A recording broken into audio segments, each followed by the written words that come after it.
In February 2018, a special plane touched down in South Korea for the Winter Olympics. For the first time since the Korean War paused in 1953, a member of the Kim dynasty stepped onto southern soil.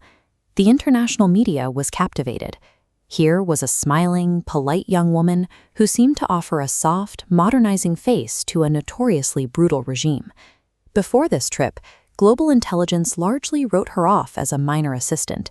She was the quiet sister seen lingering in the background of official meetings, carrying folders and holding crystal ashtrays for her chain-smoking brother, Kim Jong-un. That harmless image worked perfectly. The global press swallowed the bait, viewing her as a background player, while completely missing her actual, quiet accumulation of absolute power. Behind closed doors, intelligence experts paint a completely different picture. They consider her the most dangerous woman alive, because she co-manages a state built on terror and a massive, strictly controlled military apparatus. By 2017, the U.S. Treasury placed her directly on their sanctions list, officially identifying her as a driving force in North Korea's censorship and human rights abuses. While the world focused on her televised smiles, she was back in Pyongyang tightening her grip on the regime's internal security apparatus. Her training started early, far from Pyongyang.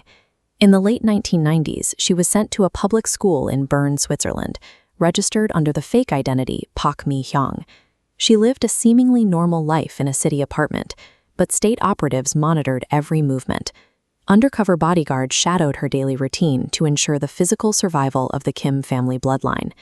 The secrecy ended in 2011. Following the death of her father, Kim Jong-il, she was seen standing alongside her brother during the massive state funeral, finally stepping into the public eye as an official member of the inner circle.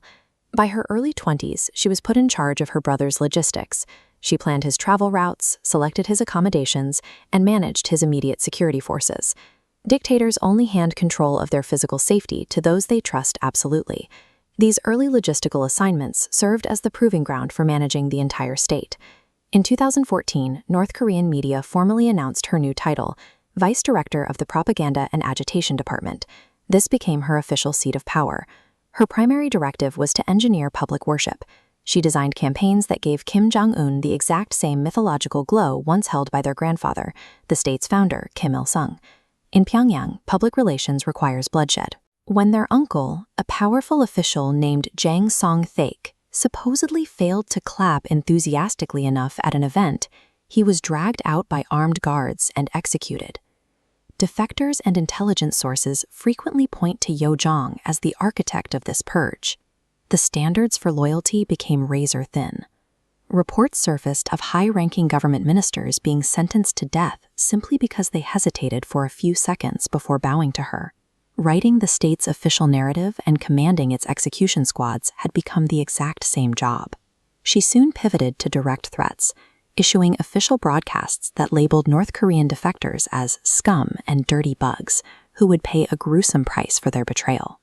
Her vitriol quickly expanded outward.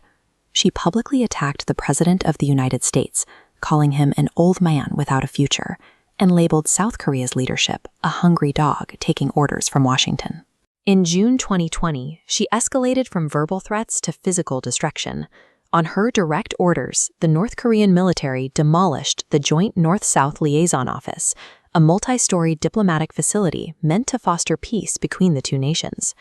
By ordering military strikes and dictating foreign policy, she confirmed she was operating openly as a co-dictator, entirely outside her brother's shadow. In April 2020, Kim Jong-un vanished from state media. For several tense weeks, global intelligence agencies scrambled, with widespread reports presuming the North Korean leader had died from a sudden illness. The regime did not collapse. Instead, Kim Yo-jong immediately stepped into the void, issuing aggressive state directives entirely under her own name, ensuring no internal rivals could seize control. When Kim Jong-un finally resurfaced weeks later, his sister didn't retreat to the background. Shortly after, she was elevated even higher into the State Affairs Commission, the country's ultimate governing body. That disappearance served as a live stress test for the regime. It proved to the military elites and the world that the succession plan was already active, and she was the undisputed heir. History provides a few examples of women who ruled through absolute terror. China's Empress Wu Zetian, and Europe's Queen Mary Tudor, often called Bloody Mary. Both secured their thrones by executing political rivals and family members without hesitation. But those historical monarchs relied on swords and rudimentary firearms. Kim Yo-jong commands a state equipped with intercontinental ballistic missiles, massive rockets designed to deliver nuclear warheads across the globe. Under North Korean succession rules, power must stay within the Kim bloodline. Since Kim Jong-un lacks an adult male heir to take over, absolute authority naturally defaults to his sister the moment he is gone. The world now faces the prospect of history's first female dictator, a leader who has already purged her own family and commands a functional nuclear trigger.